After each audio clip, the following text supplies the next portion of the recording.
Happy summer, everyone, and welcome to CinemaTalk, the official podcast for RuleThirds.com. This week, we're talking about something a little bit different, the relationship between movies and video games. It's going to be a fun time. So, with that in mind, my name is Max. I'm Sean. We're missing something. Yeah. Wait. No, wait. What's his name? I don't know. This is awkward. Jerry. Jerry, right? Yes, Jerry. Fuck, where did Jerry go? Sean, do you know where Jerry went? He's like he's getting tested or something. I don't know.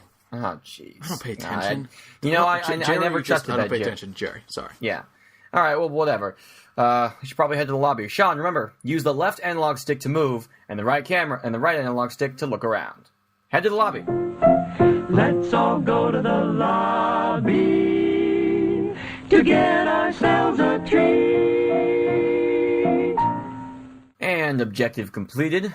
That's nice. It's nice little video game terminology to start us off, because that's not tacky. Anyway, welcome again to CinemaTalk, the official podcast of RuleThirds.com. Today, it's just two of us today. If you didn't tell before, Larry is Larry, our other... Jerry. Damn it, I'm sorry, Sean. I just keep forgetting. Jerry... Sorry, Jerry.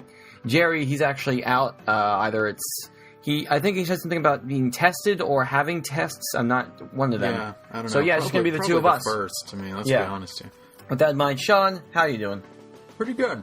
Good. Having a good mid-June? I am, yes. Yeah, mid-June. It's a good time. Good time. What going on? And speaking of which, we're in the midst of blockbuster season, like right in the middle, and some good movies are coming out. Edge of Tomorrow. You saw the review, came out on Saturday. You should go check it out. Spoiler: I liked it. And then you should also be heading this Saturday, because this Saturday we're doing another one of these back-to-back this week, going with the comedy 22 Jump Street, which I have been excited for since I saw the original one like 2 years ago.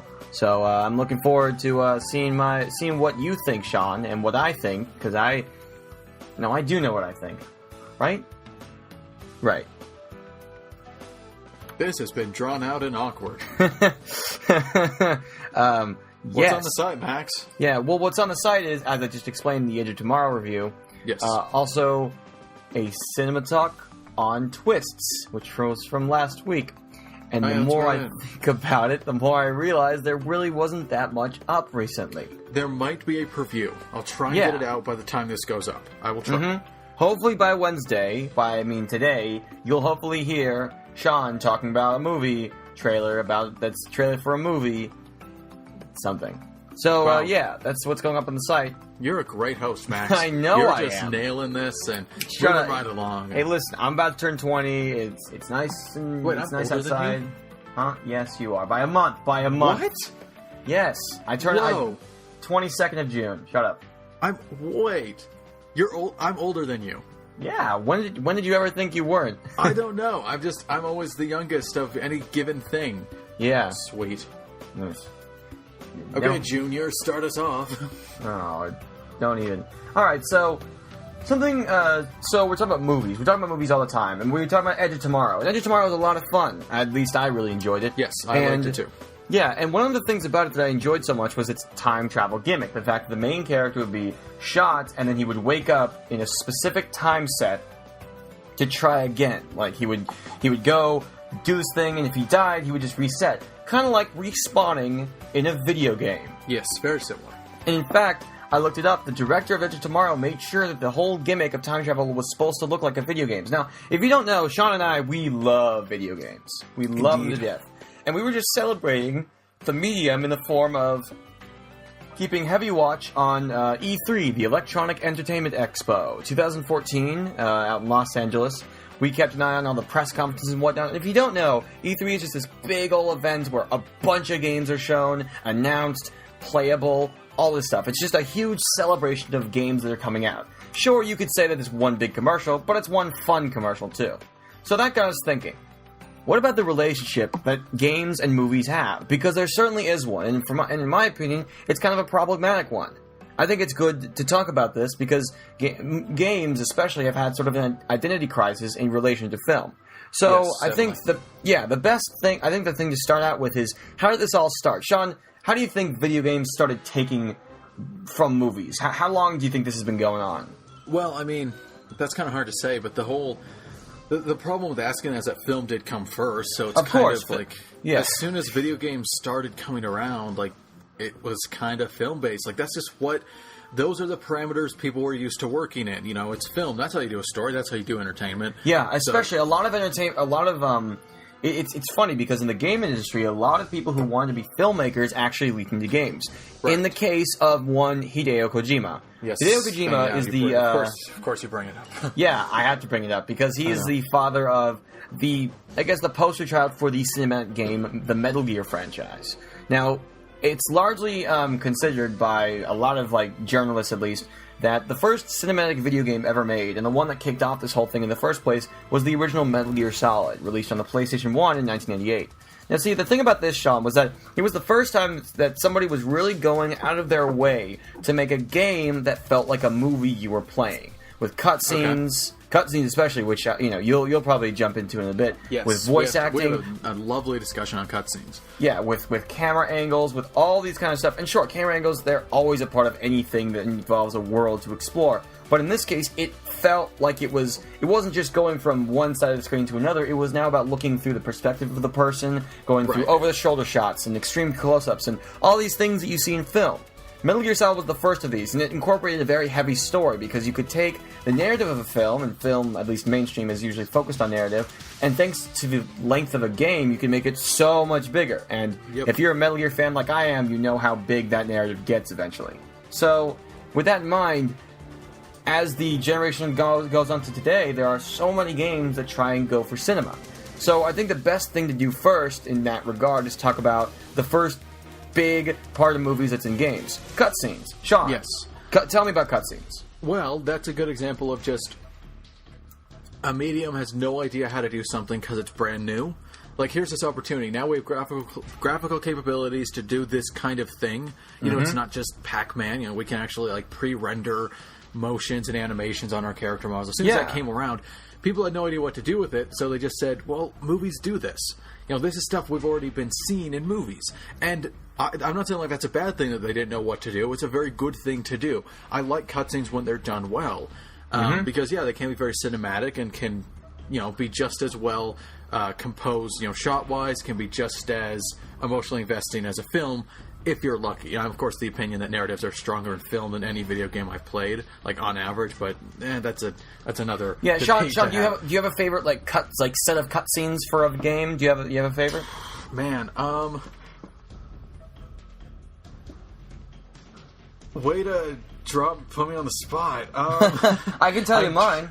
Okay, yeah, go ahead. I'll try and think. My favorite is actually Super Smash Bros. Brawl: The Subspace Emissary, and this comes from. I'm also a huge Nintendo fan. What? And wait, what? What? Don't give me shit, Sean.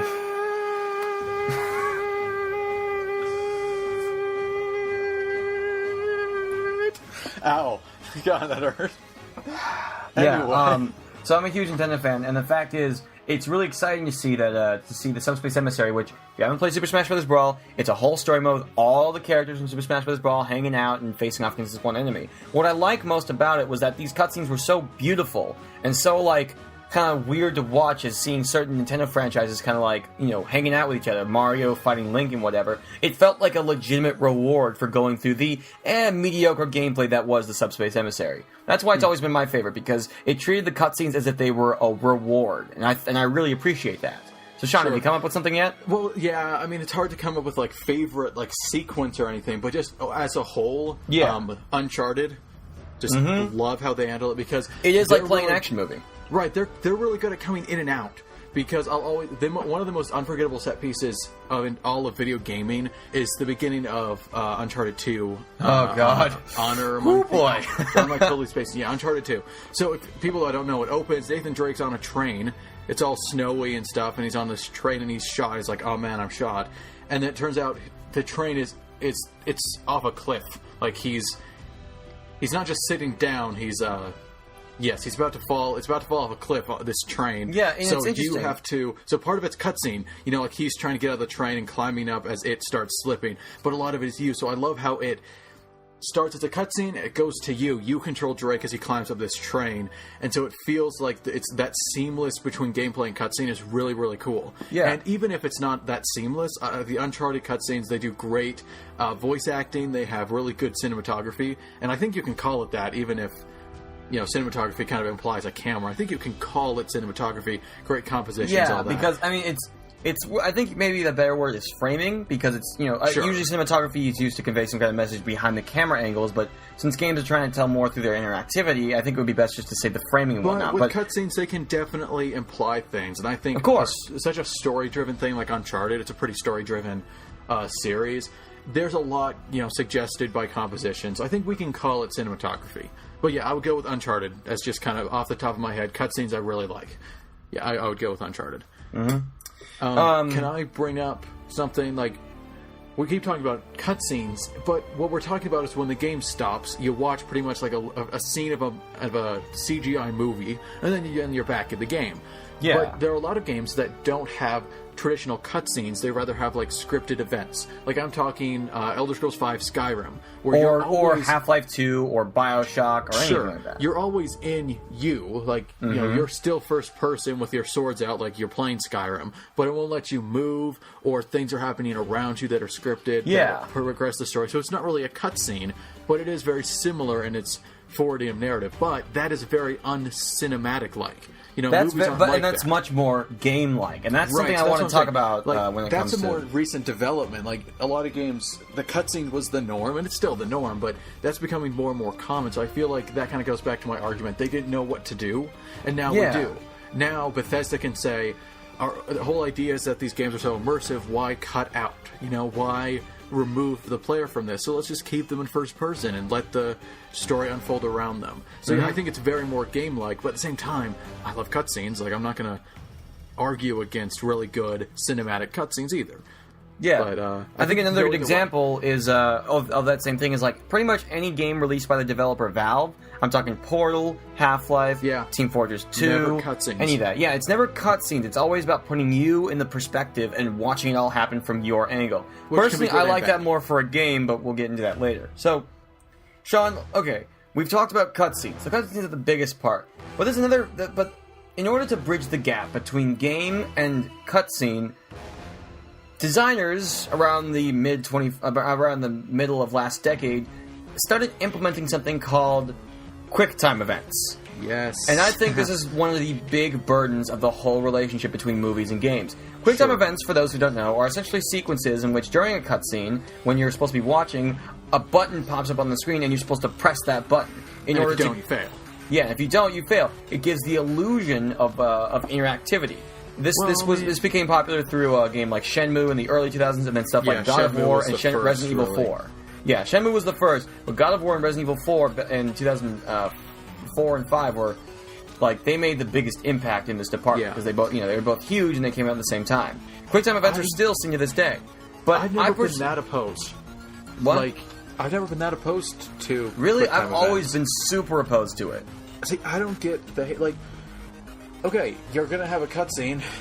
Why not give the player something? Like, some games are just nothing but QuickTime events. Like, I couldn't really get into The Walking Dead because I didn't feel like I had quite enough freedom to just kind of move. That's true. Walking Dead is an interesting, is a curious little beast. I'll say that. It is. It's a very interesting mix. It's fitting because The Walking Dead is just this multi-medium thing. It's got the TV it's barely show, even like cinematic. Novel. It's just more like it's just kind of its own thing. Yeah, it does whatever it wants in whatever medium. Like the video games are almost as successful as the graphic novels and the show. Like all of them are really successful. So that's actually interesting to talk about. How it does also take a cinematic approach. Like if you don't know, The Walking Dead is very scripted. Like you do certain swipes or taps on screen to progress, and you can fail and get characters killed. It's very open-ended on the story branches, which is again very uncinematic. We could talk about that actually. How video games can have branching storyline. Yeah, that can also work. But like in the case of QuickTime events, though, I personally find it to be sometimes if I know a QuickTime event is coming, I'm too focused on like waiting for the QuickTime event to happen, and I'm not focused on the story that's happening in front of me. Sure, but the same thing could be said for something like Uncharted, where you are dropped into gameplay pretty quickly. You know, like Nathan Drake cutscene comes out of the train and falls and grabs onto the very end, hanging there by the railing. Yeah. Oh, I'm supposed to be playing. Like, you watch. Yeah, okay. Oh, right. But that's and not then like you a go. QuickTime event. That's just using the game's controls and like just Right. going. But Like that's fine. I don't I'm mind on edge that at all. anyway. You know, like not on edge, but I mean, like I'm ready to go at any time. So I don't think QuickTime events have that effect on me. I can still appreciate the cutscene. Now that said, like I don't really mind QuickTimes. I can't point out like QuickTimes done well. You know, like you said, Sean, what kind of cutscene? What's your favorite cutscenes? And it took me a little bit, but I definitely had one. This, I have nothing. Like if you ask what were the best implemented QuickTime events, they're all about the same. They're all just there. Like they don't bug me. They don't. They're just there. You know. So I guess I don't really have much of an opinion on QuickTime events. So you can. Rant if you wish. Honestly, I don't really have much to add outside of the tons and tons of gamers who've already spoken against it. I just find it to be really like jarring and really like kind of it's reflex based more than anything. It doesn't really involve skill. It's just like how can you tap the button the fastest? And sometimes, like in the case of a game like Bayonetta, which I really enjoy, the QuickTime events are merciless. You miss for like one millisecond and you're done. You have to start over somewhere else. And the fact is, they penalize you so much for just reflexes instead of skill. Okay, I don't know. I feel like most QuickTime events, you fail if you lose. So, it requires some skill. Like, that's all gaming is pressing buttons at the right time. Yeah, if you think that's about true. It. And something like Rock Band is just a glorified QuickTime event to music. You know, you just press the buttons at the right time. It's true, but too many. at least with those you can see them coming. Sometimes they just pop true. on the screen and it's like, oh god, yeah. Yeah. But I mean, I don't want to spend this podcast venting about a gameplay mechanic that I personally don't like. Yeah. Yeah, but QuickTime events, that's a big part. It is a way to kind of bridge the gap. I like that you entered that way. It is kind of like a bridge. It's like, here's our super cinematic presentation, right? Like, we got these camera angles, we got all this stuff.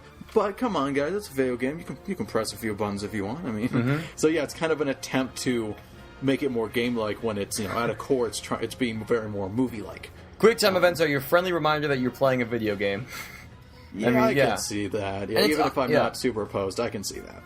Like, we have to remind them to keep the controller in their hand. Yeah, because sometimes I do put it down and I have to pick it back up right when something happens. Like, oh crap, because I didn't see that coming. I didn't think that was going to happen. And you have to watch the whole cutscene again and stuff. Yeah, exactly. So, and then sometimes there are other less, a little bit more subtle camera angle or little subtle more game design tweaks in games that are more. Maybe not so much, maybe both based on limitation, but still echo the cinematic element that games sometimes have, like a fixed camera angle. Sometimes... Resident Evil. Yeah, Resident Evil, God of War, these keep popping up. Yeah, so they go with kind of Yeah. They go with that cinematic approach, where they go out of their way to place the camera themselves on the developer side, just like how a director of photography goes out of his way to place it during filming. So Resident Evil, you're walking around this mansion, but this hallway will only be shown this one way. It doesn't matter if you have the right joystick and you're flying it all over, that camera's not going to move. That's where it is, and that, makes them, you can hide something, you can give the impression that you're being watched if it's far away. That's a cinematic control. That's something movies have control over, and video games kind of grab onto that with the whole fixed camera thing. Yeah. Let's see. How to best describe this? Yeah, fixed camera angles. Sometimes, you're walking in a game, you're just walking down the road, and all of a sudden the camera slowly moves, and you just see this big thing in front of you. To serve a different example apart from God of War, actually, Pokemon X and Y does this a lot. If you guys have ever played, yes. Sometimes sometimes when I'm walking around or biking around the region of Kalos, sometimes the camera slowly moves to show me something really beautiful, and it's really awesome, and it's very cool, cinematic. Because the whole thing about cinema is what do you want the audience to see? What information are you giving them with each shot? And so when you apply that to a video game, it's kind of where do you want to direct them? Yeah. Where do you want the player to go? You can use the camera to imply that. The camera's used to imply to the audience what's important. Visual storytelling. It's hey, look at this. That's all what the camera's supposed to do. Yeah. In a video game, you can be running around, like a town in Pokemon X and Y, and it will kind of zoom to this landmark. And you're like, wow, that's really cool. I'm going to go check that out. Yeah. And that's a cinematic technique. I never really realized that, but that's very much a movie trick. Using the camera to direct the audience. In this case, the audience is in control, though. So it's kind of up to them whether or not they jump on it, but it is very similar to what movies do with their and perhaps in a cameras. more abstract example, the PlayStation 3 video game Journey does this a lot, in which you're like the visual storytelling is literally the camera zooms in, the main character of Journey, it's like an abstract figure. It rises at the beginning of the game, it sees the mountain. It's all about the journey to get to the top of the mountain. And all it does is it zooms in to the mountain, and then you just get that information immediately. Go to that mountain. It doesn't even need to say anything. It's like, sometimes zooming or just moving the camera subtly, just like in film, can tell you a lot about your objective and whatnot in video games. Which I guess you could apply to anything in particular, but still, it makes an impression here. Although I wouldn't say the Journey is a very cinematic game, it's just like, it's in a league of its own. So, okay, so we've talked about some of the cinematic examples. Now, these are some elements. Now, I think it's best to talk about some of the game franchises that have adapted this heavily and like try to make their mark on video game history. Sean, you go first. You got an example. Are we talking movies based off video games? Oh, no, we'll get to that. No, I was talking about like games that have tried to like almost be movies. Oh, what was my example? Yeah, you had an example. Funny story. Sean and I were talking about before recording, and we both had examples. And Sean gave me a really good one, and I forgot. But I can talk to you about. You know what? I think it started this whole trend, so I might as well admit the Metal Gear series has always been, has been for the past few years, focused on a cinematic gaming experience. Yeah, like the number. So I was going to make a Metal Gear Solid 4 trailer. Yeah. And it's already been people already done that. Like. Yeah, somebody made up. Can I finish my story? So, Come on, I was going to make a Metal Gear Solid 4 trailer because I have a great idea with a song. I don't want to spoil it because I think I'll make it eventually. And so I'm like, okay, I'm obviously just going to work with cutscenes, because they'll look cinematic-y. I won't use gameplay for this trailer because it's short, just cutscenes. So on YouTube, like, okay, Metal Gear Solid 4, all cutscenes. It's like 14 hours. It's insane how much cutscenes are in that game. Yeah. I mean, wow. Just wow. Now, as somebody who's played through the series is actually playing through the third playthrough of one of the games in the series right now.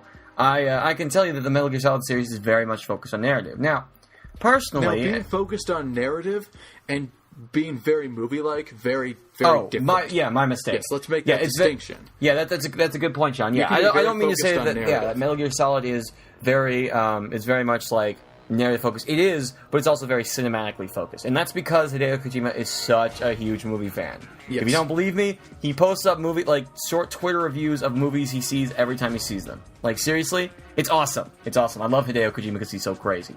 But so especially in the case of Metal Gear Solid 4, which has kind of become the poster child for games trying to be movies. It's more. I can forgive it because the gameplay that is used has consistently improved. It's funny. Metal Gear has always been a series based on stealth. It still is. And yet, and the gameplay has kind of adapted to the times of which it was known. Like, the first Metal Gear Solid has not aged very well. Second Metal Gear Solid, not aged all that well either. And as the games have gone on, the gameplay's improved. So I can completely forgive the fact that it's so focused on cutscenes and whatnot, and so focused on cinematic storytelling, because its gameplay pays off. Now, of course, it's not always the case. Sean, have you thought of the example, or you want me to talk about my other example? Just tell me what my example was. I can't remember what the example was. Seriously? Yeah, maybe if I'll jog your memory by talking about what I think is the bad example for cinematic storytelling. And it's kind of one that a lot of people have kind of jumped on recently. I'm talking about Quantic Dreams. Sean, you know about Quantic Dreams, right? Yeah. Quantic Dreams... It's a studio, by the way, not a game franchise. Oh, yeah. It's a studio that has always published games that are very, very cinematic, and I mean cinematic in the bad sense. Their most famous example is a game called Heavy Rain, and it's one of the most polarizing games of the last generation of consoles. That being the Wii, the Xbox 360. Yeah. I haven't played it, so I don't know where I love it. I've played through it because I was so curious. Because as somebody who studies film, I find it fascinating to see how other mediums adapt to it. In fact, I just love games anyway. Heavy Rain is crap. And it's not crap because it is trying to be a movie. It's crap because of the exact opposite of Metal Gear. It's cinematically focused, which is nice, but the gameplay is garbage.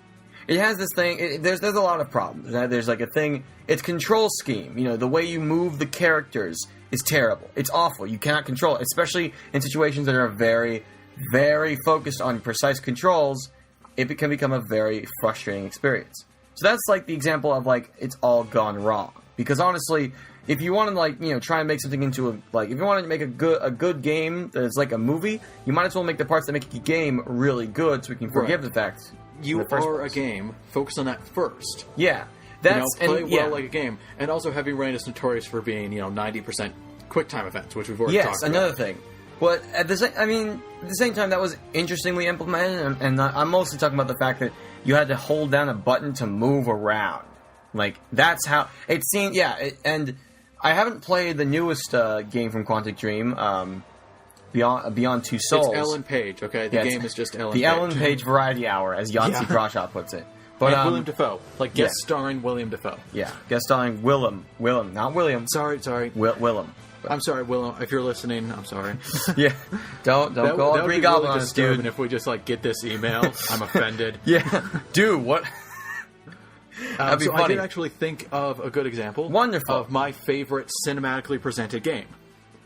It's going to be kind of it's an interesting one. Yeah. But my favorite cinematically presented game is the Infinity Blade series, which is a mobile trilogy that I adore so much. If you didn't know, Sean actually reviewed mobile games for a website once for games. I did. And maybe that serves into this bias that you have. Well, okay. So, for those that know, Infinity Blade 3 is a fantasy RPG fighter / it's a really unique game. Mm-hmm. And so, the combat is all touchscreen based. You swipe and hit dodge buttons on the screen. It's a great combat system. It feels very direct. It's wonderful. So, you don't get to move. It's a little cutscene. Your knight appears at this location. There are little circles that kind of go in and out that you tap to move to that area. You'll get to choose where you go, and then it'll show a quick cutscene of you going to that area. It shows you walking up that hallway, and then an enemy will appear. And so it's all cutscene. The enemy will make this grand entrance. They'll roar and they'll clash their sword and shield, and you'll draw yours. And it goes into a kind of behind you camera angle, and you're in gameplay.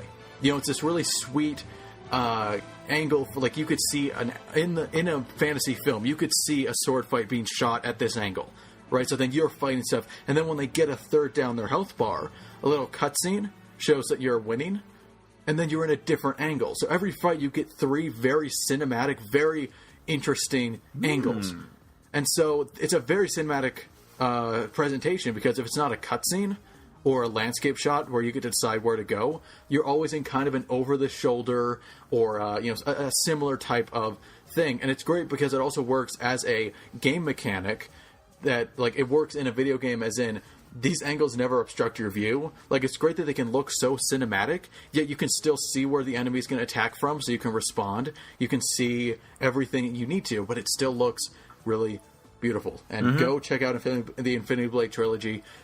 They're super cheap now. The most expensive is at $7, and that's the third. It's the best. But go check those out for, I think, that's how you do a game cinematically. Yeah. But also, it's an amazing game. Again, it's the gameplay matches it. It's like Metal Gear. It's I wouldn't like this game as much if the gameplay was terrible. It has one of the best combat systems anyway I've ever played. So I think I've rambled too much. Sorry. You brought up an interesting point, Sean, is that games have been trying to meld the ever since cutscenes have been introduced to games. The industry has been trying its best to try and find the smoothest transition between game and cutscene as possible, and they've been doing a great job of it recently. Sometimes I was playing through the latest Metal Gear game, and because it's so cutscene based, as soon as you have a certain perspective of seeing the character Snake. He's sneaking around. Once he gets to a place where a cutscene activates, the camera just zooms in as he makes, as the cutscene starts. There's no it used to just have there used to be loading times and distinct graphical differences between cutscene and gameplay, but now it's become so smooth it almost is like you're playing through a movie, which is interesting. Now, okay, we've been talking about games and all the stuff that cinema's had on games. But what about the other way around? What about a movie that takes from games? Now, there are some examples of movies trying to be like games and that same sort of action beats everywhere and whatnot. I don't know where that. I don't know. Okay, I hear that a lot. It's this this movie's trying to be a video game, and it paced like a video game, and it's terrible because it's trying to be a video game. What does that mean, Max? Do you know? I think it means something along the lines of how the action beats are so like strung together and so like, and how the plot beats are so about like collecting things and trying to elongate the experience, much like you'd see in a game. That would be what I would think. Okay. But I think when old-fashioned critics talk about it, they're like just saying, oh, there's so much action everywhere and there's no time to settle down and do things. It's like one of those darned video games the kids play. Yeah, really. I mean, even like Roger Ebert. Yeah, said I was thinking about it. Roger Ebert. He was video never games exactly aren't art. He's never been the biggest. Sir. But as he also pointed out, why the hell should we care what he thinks? Because he's a film critic. He pointed that out himself. So even though there aren't that many examples aside from Edge of Tomorrow borrowing heavily from the same video game aesthetic as I mentioned earlier, there have been attempts in the past to make movies out of video games. Now the first one released was the Super Mario Brothers movie. Sean, have you ever watched this?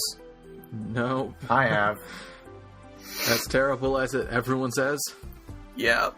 Yep. This is pretty bad. Yeah, okay. We're not going to break any hearts by saying we don't have too much to say on this.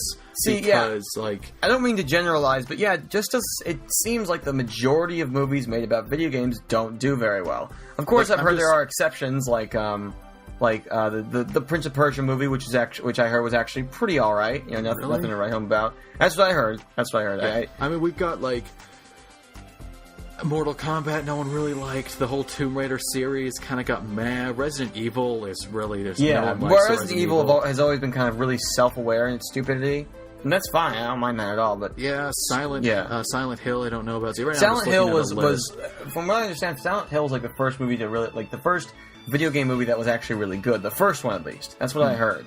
Okay, so, there's still like Max Payne, no one likes. Yeah, which I saw. Right now I'm on Box Office Mojo, and they have a list of highest-grossing video game movies. I'm trying to find one that people agree is good. Like, even Need for Speed got mixed, and that's the most recent video game movie I can think of. And I'm not counting, for the record, Wreck-It Ralph. Because that's a movie about video games and not exactly a movie of video games. It takes place in the world of video games, but it isn't based off of video games. Didn't a movie about a video game just come out? Like, not great. Huh? Though it is great. I just want to point out Wreck-It Ralph is great. It just doesn't count in this discussion. Yeah, the movie's fantastic. It's just not what we're looking for. Yeah, Alone in the Dark, no one likes. No. That's it. Yeah, see, I just went through the entire list. 33 of these video game movies, nothing. Like, none of them I've seen universally praised for being good. So, what's the problem, Sean? What's going on here? Why can't we find the first great video game movie? My answer is pretty simple. There's a lack of respect, honestly. Like, it happened... I can bring another example, but it's kind of like... Okay, think about a bunch of film people. Like, they've been working in the film industry. They've been watching film all their life.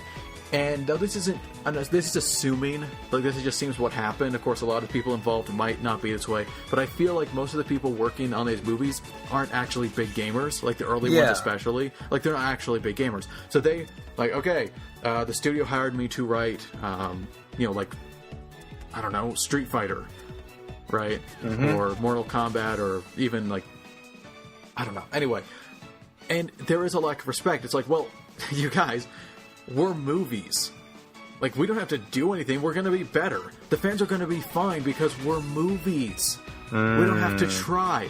That's what I think the That's problem an interesting is. point. It's kind of like, well, okay, movies way better than video games. So even if we make a mediocre movie, it's going to be a big improvement to these people, and they're going to eat it up, and we're going to make money. And of course, that doesn't happen because, that's just not the way the world works. And a good follow-up to this would be like the Dragon Ball Z movie. It's like, anime is so inferior, let's just pull some crap together, call it Dragon Ball. They'll love it because it's movie, it's better. Yeah, even though we love... it's the same problem. People don't take the video games seriously, and the people that play them are like, oh, they'll be fine. Yeah, even though Sean and I, we love movies to death, we're not going to be like, we're totally better than all the other mediums. Yeah, like books, they got nothing. Better, they got nothing on us, man. No. Movies are the best. Yeah, well, wait, what? It's hard to compare, but I prefer movies over everything else. Yeah, obviously. It's okay, but are we talking about but it's hard to compare anyway. So from where I sit, it also comes from from a fundamental lack of understanding in how games are different from movies as well. That's also, that's probably a Like, big problem. video games are designed, especially games in the Nintendo realm, because those guys have always done their best to focus on the gameplay and never try to make like a cinematic game, with a few exceptions. That's why you really haven't seen a movie made in a Nintendo franchise since Super Mario Bros. The movie. But that was because Nintendo was kind of abusing the character before it was like, okay, we're going too far. But what I mean is, like, that, to make a movie out of a video game and there's only game and there's not much plot, or just there's only setup, that's kind of a detriment from the start. That's like, that's something that could fundamentally fall apart. Sure. So, yeah, there's a lot of reasons. And honestly, it's kind of this whole video game movie thing has been kind of a dead horse. It's been beaten on by, like, everybody. And and hopefully the first great video game movie, I mean, it took a good long while to get comic book movies, right? Like movies based on comic book characters. We've done it now. We've done it now. Like, just think about it, Sean, in 40 years, there'll be good video game movies. Man, they're going to keep trying, aren't they? They're just going to keep on trying. They're going to keep trying. That's good. They've got like a World of Warcraft movie. Yeah. Sony's got a bunch of stuff like with in the Ratchet future. and Clank and We've got Sly Cooper. It's weird though. We get excited for the even though we moan about, oh man, the video game movies are bad, we still get excited about hearing about one of them. Like, yes, there's going to be a Ratchet and Clank movie coming out next year, a Sly Cooper movie out the year after. I still believe that Sony's trying to do something with its franchises, in which it's going to introduce a Jak and Daxter movie and then put them all together for like an Avengers type Sony movie. I totally think it's going to happen. I mean, pretty sweet. Yeah, I totally think that's what they're going for. And we know there's a World of Warcraft movie directed by Duncan Jones, the son of David Bowie and the director of Moon, a critically acclaimed sci-fi film. And that actually just wrapped shooting. Like, it's done. Like, it's not one of those movies that's just kind of up in the air. It's happening. And it's done. Unfortunately, Assassin's Creed. Yeah, Assassin's Creed is coming out, starring Michael Fassbender. Is that right? Yes, with Michael Fassbender. I don't know if it's in production yet, but it is coming. They've talked we're actually doing it. And Watch Dogs, which actually whose movie was actually announced before the game came out. And that's weird. That's weird. Really I think weird. That's a little bit overconfident, even though that confidence paid off with Watch Dogs selling about 4 million copies in 1 week or something, right? Yeah. Like, jeez. And I mean, they keep coming. It's weird how we get excited for these adaptations, even if we still are like, oh man, they're usually terrible. I think it's because we're always looking forward to somebody trying it. And, we're optimistic. Yeah, and with Duncan Jones, he's really good. So hopefully, we'll get something cool out of that, right? And because the cast is a bunch of lesser known actors, so maybe we'll get something that's very unique to itself. But okay. Now it's time to address the elephant in the room. What video game adaptations do we want to see? Sean, you've got a few, right? I do. This is going to feel really biased based on what consoles I like, but my picks, I already mentioned it, Uncharted. I mean, it's pretty much a younger Indiana Jones. Like, Uncharted is just the most adventurous video game series ever, and it's already a very story-focused game trilogy. It's already very... And somebody tried to make a movie out of it once. Well, wait, when? David O. Russell. Do you remember that? No. No, you didn't know? Yeah, for a good while, David O. Russell was in talks to direct the Uncharted movie. I would not really like him to direct it. And he was talking about how different the movie was going to be from the game. And that's the thing. They're gonna. I think they're done with Indiana Jones for a bit. So let him step away. Bring in some Nathan Drake. Mm-hmm. He is basically the modern Indiana Jones. Some Nathan Drake. Yeah, he is. Like, it's very similar. If you haven't played the games, it's pretty much Indiana Jones the video game, and they're really awesome. Yeah. Indiana Jones with a sarcastic. Yes. Yeah, it's very sarcastic. Yes. Yeah. And very much more helpful sidekicks in general. Seriously? Seriously. Yeah. Well, what else, Sean? What else? Well, again, it's kind of biased based on the systems I own. It fits in the current trend. I don't know why they haven't done it. I think Sony's being stupid. An Infamous movie. Oh, totally. Yeah. Needs to happen. And I think especially after Second Son, the problem with Infamous 1 and 2 is, if you don't know, Infamous is superhero. You get powers, and the whole point is you get to choose to be good or evil. Yeah. And I've never been a fan of how binary it is, but it's God, yeah, exactly. Yeah, it's so binary. But it's fun to go through twice. It's like, ooh, here's evil Cole McGrath, who's the protagonist of Infamous 1 and 2, and here's good Cole McGrath. The problem is that works well because Cole is so bland and boring. So you get to fit evil or good. And I think what would be great is Second Son, the protagonist is way stronger. He's a really fun character. So much, and it's hard because I'm playing through on evil right now, and it feels off. It's one of the big problems I have with the game. He isn't evil. It's not the character you set up. So I'm doing all these heinous things, and it just doesn't fit his character at all. So wait, is it that problem, ludonarrative dissonance? You guys, have you ever heard that term? Okay, way to drop that term on me. Oh, What? it's where cutscenes and like story progression does not fit what you're doing in the game, like with the same character. It's just in cutscenes, the evil actions I have to do to follow the evil storyline just don't fit the character.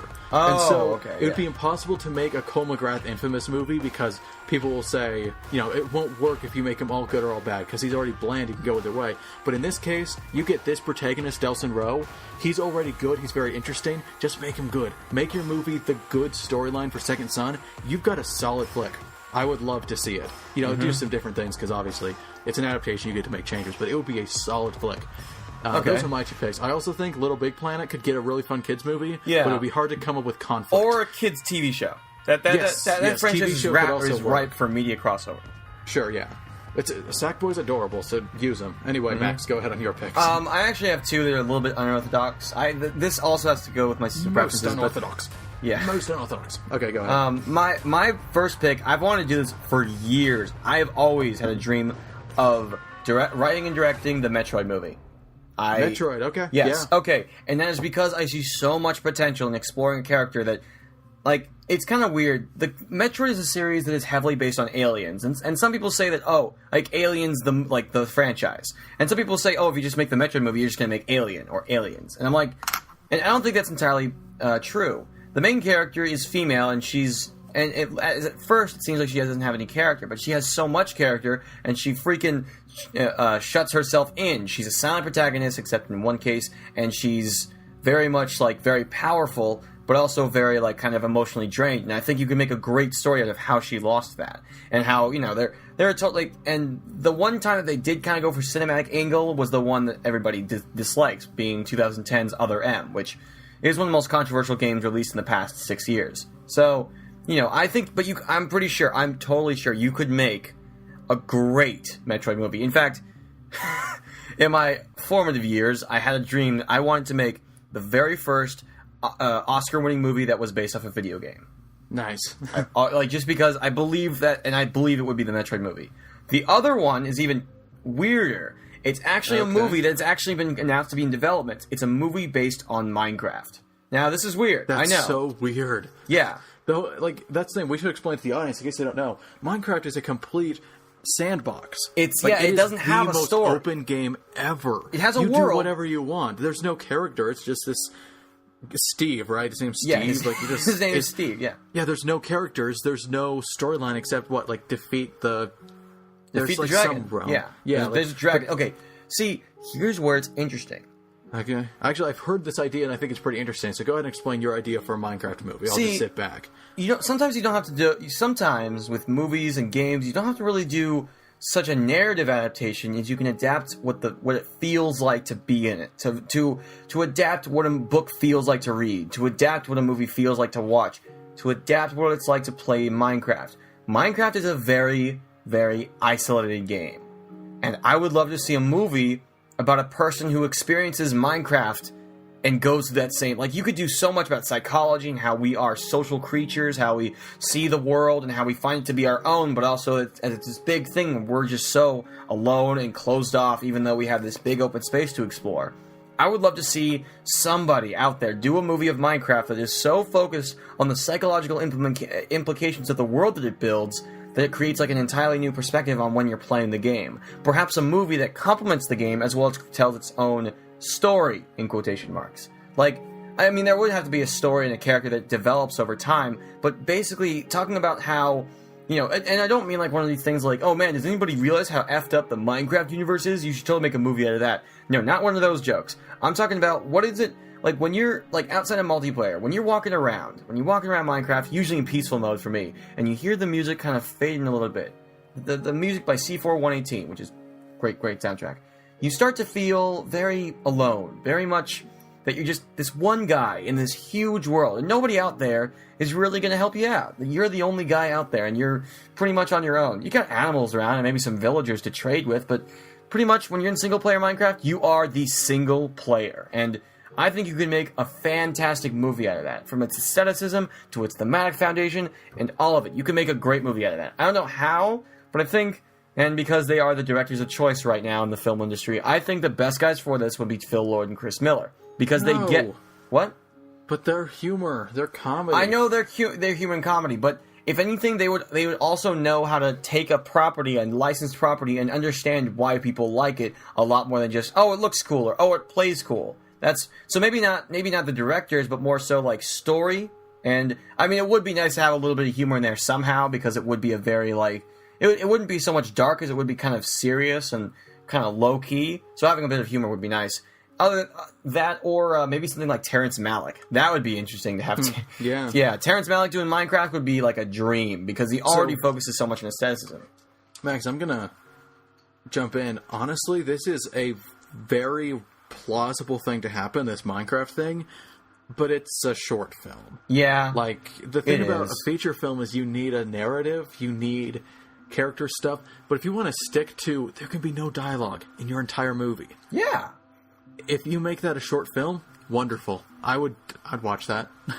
So, but then it would be then watch this, Sean. It would get like a studio. If it became famous, a studio would pick it up and make it into a feature somehow. That just happened with Pixels, and it wouldn't work. But I'm saying your idea, you could never market as a feature film, and it'd be so hard to pull off. Like, even if you got greenlit, it'd be so hard to pull that concept off in feature film form. But in short film, it's much easier to do and much easier to get greenlit and supported. So I'm just saying it could very well work as a short. Yeah, just like, and this is like just a thing for most game movies. Like, think about what makes. Okay, I want to segue this into what I think, like, into my big, like, into a quick little soapbox about why I think I don't like this relationship. It's that if games take from movies, then games can't be games. Games like abandon their own uniqueness and instead try to be something they're not. It's like, being yourself is the best person to be, because you're the person that you know best is you. And so if you're trying to be somebody else, then you can't be the best person you can be, and in this case, the best quality product you can be. Instead, you can always just try to be playing catch-up with a medium that's so far ahead of you, you shouldn't even be trying. So they've got a head start on you there. Sorry, video games. Yeah, a good 70 or 80 years. Yeah. Yeah. I believe the web series Extra Credits once pointed out pretty easily. Asking, anybody can tell you who their favorite, what their favorite movie or music is, like song or album, whatever. Not everybody can tell you what their favorite game is. Not right now, at least.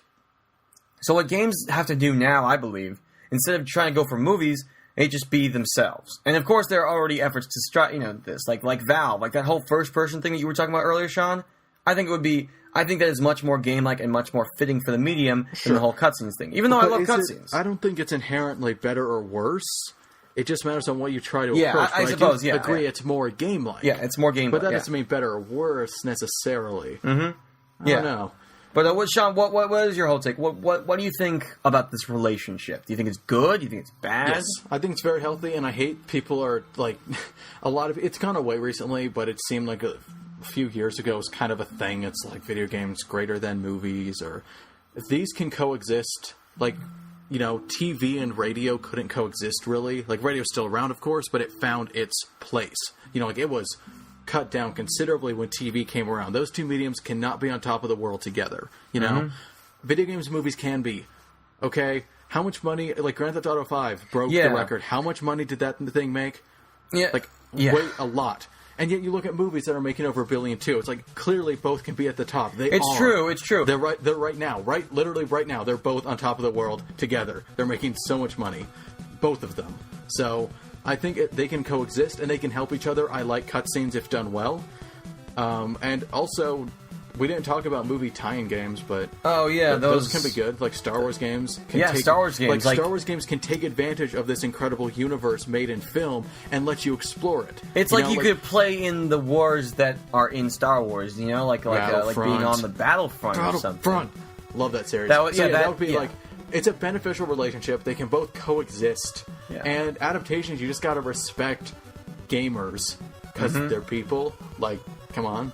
And treat I them think as that's much as, gone away now. as you would any other audiences, as intellectual human beings. So, Right. yeah. So you got to have some respect, and both mediums are fun. That's kind of my closing comment. See, on I used also to be make the infamous movie. I'll do it. You know what? Just give me a call. I'll do it. Man, that would be... Sean, you would have to be ready for all the snobby internet bloggers to be like, who's this guy? He hasn't been in a movie before. Yeah. I would definitely try and do Second Son. Yeah. Because it's the coolest. Man, now I'm going to start doing my cast. Who would I cast? This will be fun. Michael Fassbender as... I mean, you haven't even played Second Son. You don't even know. Well, what's the main character? No. Get out of here. Okay, Delson. Well, I used to be on the side of like, like movies, games, they can't, they should be completely separate apart, but at the same time, that relationship gave us Metal Gear, and honestly, I can't fault it for that. So that's our little, Sorry, what? Nothing. I was going to add something, realized it didn't make sense, and I interrupted your outro, so I had a productive few seconds there. On. Go ahead. Man, I can't wait till Larry's back next week. So that wraps up our little spiel, our little discussion about movies and games. Again, we love, I don't think this will be the last time we talk about games on this podcast, because video games are a very, very popular medium right now, and we love them, and we're going to find some excuse to talk about them up here on CinemaTalk. Don't worry. Right, Sean? Oh, yeah, no, we're definitely going to bring it up eventually. Yeah. So, with that in mind, guys, thank you for watching and listening, whatever, and it's a pleasure. It was a pleasure talking with you about this, Sean. I think I'm pretty confident. This was a good episode. It was a good episode. And, so keep in mind for a preview that will be either out already or out after this episode goes. In the near future. And the brand new review of 22 Jump Street, which is going up. And an episode of The Greats is coming up. Yeah, yes. Jerry's still working on stuff, but the episode of The Greats is going to be up soon. Within the week, I believe. But thank you for listening. If you have any comments, please put them in the section that is marked comments, because that's what they're for. And make sure you like, comment, subscribe, all that stuff. So for CinemaTalk, my name is Max. I'm Sean. And I'm Sean. Sorry, I'm used to Jerry being here. Yeah. And I'm Sean. Yeah, I miss Gary. Anyway, wait. So you got... Oh yeah, no, it is Gary. You're right. Not Jerry. We're so stupid. Yeah, I don't Jerry. know. It's Gary. I don't know. Yeah, I can't wait till Harry gets back. All right, guys. See you later. See ya.